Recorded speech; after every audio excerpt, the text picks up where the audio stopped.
بسم اللہ الرحمن الرحیم۔ سورہ حشر آیت نمبر 6 سے 10 میں اللہ پاک فرماتا ہے، اور جو مال اللہ نے اپنے پیغمبر صلی اللہ علیہ وآلہ وسلم کو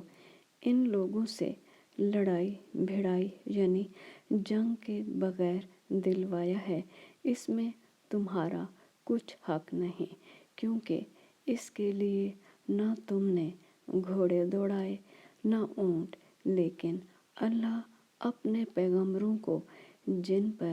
چاہتا ہے مسلط کر دیتا ہے، اور اللہ ہر چیز پر قادر ہے۔ جو مال اللہ نے اپنے پیغمبر صلی اللہ علیہ وآلہ وسلم کو دیہات والوں سے دلوایا ہے، وہ اللہ کے اور پیغمبر صلی اللہ علیہ وآلہ وسلم کے اور پیغمبر کے قرابت والوں کے اور یتیموں کے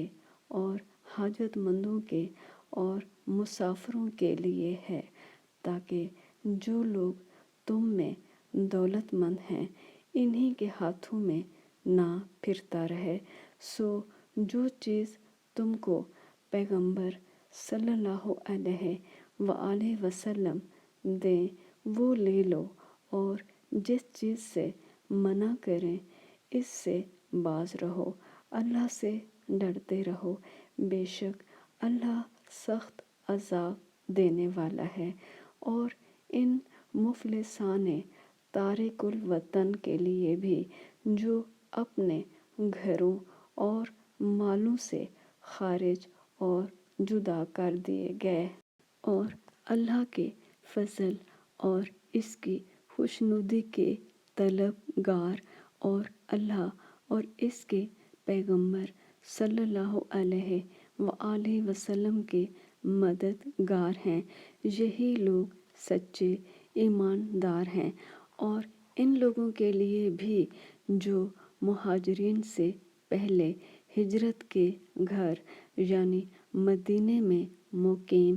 اور ایمان میں مستقل رہے، اور جو لوگ ہجرت کر کے ان کے پاس آتے ہیں ان سے محبت کرتے ہیں، اور جو کچھ ان کو ملا اس سے اپنے دل میں کچھ خواہش اور خلش نہیں پاتے، اور ان کو اپنی جانوں سے مقدم رکھتے ہیں، خواہ ان کو خود احتیاج یعنی ضرورت ہی ہو۔ اور جو شخص حرص نفس سے بچا لیا گیا تو ایسے ہی لوگ مراد پانے والے ہیں۔ اور ان کے لیے بھی جو ان مہاجرین کے بعد آئے اور دعا کرتے ہیں کہ اے پروردگار ہمارے اور ہمارے بھائیوں کے جو ہم سے پہلے ایمان لائے ہیں گناہ معاف فرما، اور مومنوں کی طرف سے ہمارے دل میں کینہ و حسد نہ پیدا ہونے دے، اے ہمارے پروردگار تو بڑا شفقت کرنے والا ہے۔